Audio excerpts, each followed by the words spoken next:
আসসালামু আলাইকুম রহমতুল্লাহি বারাকাতুহু। তো প্রিয় ভাই বন্ধু সকলেরা, আজকের একটি ব্রেকিং নিউজ। সেই ব্রেকিং নিউজটি আপনারা দেখতে পারবেন যে মৌলানা শাহাদাত ভাই উনি যে আসামে যে হয়তো মুফতি সাহেবের যে রেকর্ডিং নিয়ে যে যে আলোচনা করা হইতেছে সেই সম্পর্কে যেহেতু মিটিং ছিল, সেই মিটিংয়ের ব্যাপারে মৌলানা সাহেব কী বললেন আপনারা শুনুন, তিনার মুখ থেকে শুনুন মিটিং সম্পর্কে কী বললেন, তো শুনুন সবাই। আসসালামু আলাইকুম ওয়া রাহমাতুল্লাহি ওয়া বারাকাতুহু। সারা আসামবাসী ভাই বন্ধু সকল সবাইকে অন্তরস্থল থেকে এবং সবাইকে আজকের ভিডিওতে আমি কিছু কথা আপনাদেরকে রহস্যময় কিছু কথা বলবো। অনেক মেসেজ, অনেক মেসেঞ্জারে, অনেক কল সবাই করেছেন। সবাই সাথ দেওয়ার জন্য সবাইকে ধন্যবাদ। আজকের বিষয়টা হলো রেকর্ডিং নিয়ে আসামে যে পরিস্থিতি হয়েছে সেই পরিস্থিতির বিষয়ে দুই চার কথা আমি আপনাদের শুনব। এক নম্বর বিষয় হলো এই কল রেকর্ডিংকে নিয়ে উলামায়ে আহলে সুন্নতের ভিতরে যে ধরনের মতবিদ এবং ফেসবুক সোশ্যাল মিডিয়াতে দেখতেছি, এটার আসলতে কারণ কি? আমরা সঠিক দিকে না যেয়ে কিছু কিছু ছোটোখাটো কথা নিয়ে আমরা এমনভাবে লাফাইতেছি যেমন লাগতেছে যে মোরা সারাটা দেশ জ্বলে গেছে। এখন কল রেকর্ডিংয়ের বিষয়টা আলাদা। জেনার কল রেকর্ডিং বা কার কল রেকর্ডিং সন্দেহের আবর্তাত আছে। একজনে হয়তো স্বীকারোক্তি দিয়েছেন, আর যার বিষয়ে বলেছেন সেই ব্যক্তি এখন হাজতে আছেন। সেটা উনি বের হওয়ার পরে ওনার স্পষ্টীকরণ উনি দিবেন। উনি কেস করবেন, কি করবেন, মানহানিকে গোসর দিবেন না কি দেবেন, ওনার বিষয়ে ডিপেন্ড করে। কিন্তু এই জায়গায় আমি দেখতেছি বহু উলামায়ে কেরাম যে ধরনের কাজগুলা করতেছে সেটাতে আমরা কিন্তু আমাদের মনটা কিন্তু খুবই একটা নারাজ। কেন নারাজ? এটার একটা উদ্দেশ্য এটাই যে এই ধরনের করা বা গতকাল যেটা মিটিং পাতা হয়েছিল সেই মিটিংয়ের যেটা লিফলেট যেটা জানানি সবাইকে দেওয়া হলো, মিডিয়ায় সোশ্যাল মিডিয়াতে আপলোড দেওয়া হলো বা হোয়াটসঅ্যাপ ফেসবুকে দেওয়া হলো, সেটাতে দেখতেছি একটা বস্তু যে আহ্বায়ক কমিটির ভিতরে প্রথম নম্বরে যার নাম আছে, আমি স্ক্রিনশটটা এনে দিয়ে দেবো সাইডে, আপনারা দেখে নেবেন। সেই ব্যক্তিটা হলো মুস্তফা কামালের মানুষ। তা আমি একটা কথা বলতে চাই যে মুস্তফা কামালে আসলতে টাকার জোরে উলামায়ে আহলে সুন্নতের মনকে কিনে নিতে চায় নাকি? দুই নম্বর কথা, যদি এই প্রথম নাম থাকা ব্যক্তি, আমি নাম নিতে চাই না, ডাকাডাকি যেভাবে আলিমের ঘরে ঘরে গিয়ে যে ধরনের অপপ্রচার করতেছে, এটাতে কি বোঝায়? এখন আরেকটা কথা, লিফলেটটা যখন ছাপানো হলো, লিফলেটের ভিতরে ওর নামটাই প্রথম নম্বরও কেন আসলো? মুফতি ওলিউদ্দিনের নাম 13 নম্বরও কেন আসলো? এগুলা প্রশ্নের চিহ্ন এখানে আসে।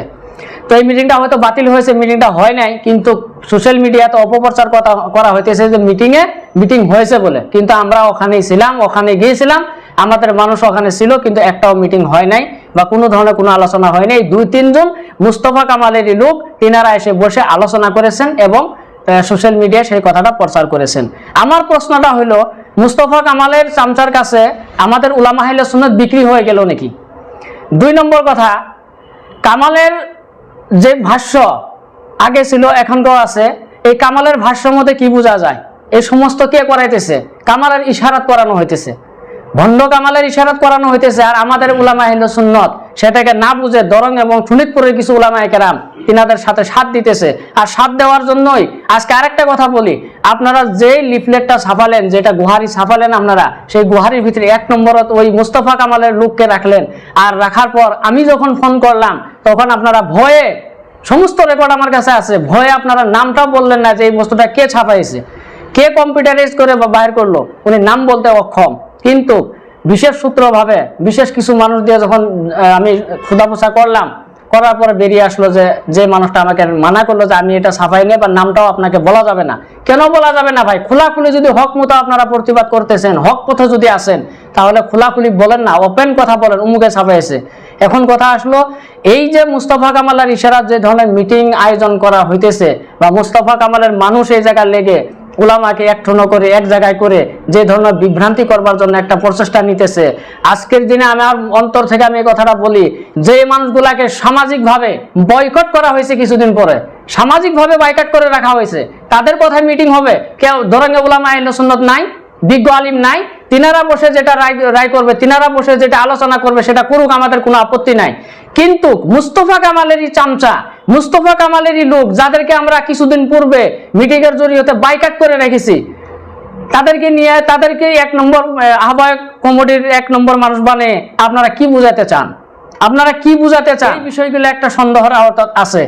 আর আরেকটা কথা সাথে বলি, আজকের যুগে এখনকার সময়ে যাদেরকে ফেসবুকে দোয়াত লাগিয়ে বাতি লাগিয়ে চেরাগ লাগিয়ে তালাশ করে পাওয়া যায় নাই, জি মৌলানা মুফতিদেরকে, আজকে ওনারা ফেসবুকের মুহাদ্দিস, ফেসবুকের তিনারা মৌলানা, ফেসবুকের তিনারা মুফতি, বড় বড় ভাষণ দিতেছেন। আপনারা এতদিন কোথায় ছিলেন? এতদিন আপনাদের জবান কেন বন্ধ ছিল?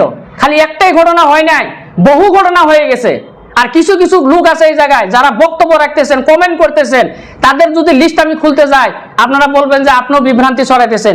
তারা এমন এমন লোক এইগুলোর ভিতরে জড়িত আছে যারা নিজের বাপ জিন্দা থাকা অবস্থায়, আমি বারবার বল চ্যালেঞ্জ করে বলতেছি, যদি আপনারা অসুবিধা করেন তাহলে সমস্ত কথা ফেসবুকের জরিয়তে, সোশ্যাল মিডিয়ার জরিয়তে পাবলিককে জানানোর জন্য বাধ্য হয়ে যান। মুহাদ্দিস সাজিয়েছেন, আপনি বড় বড় মুফতি সাজিয়েছেন, আপনি উল্টাপাল্টা কমেন্ট করেন। কারণ কি?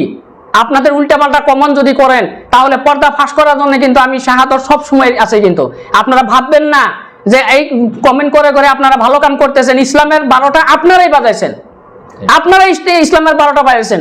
আপনারা হলেন বড় বড় বক্তা। আপনাদের ওয়াজের যদি আমি অপারেশন আরম্ভ করি তাহলে বোঝা যাবে 100-এর ভিতরে 90% আপনাদের ওয়াজের ভিতরে বহুত কিছু বের হয়ে আসবে।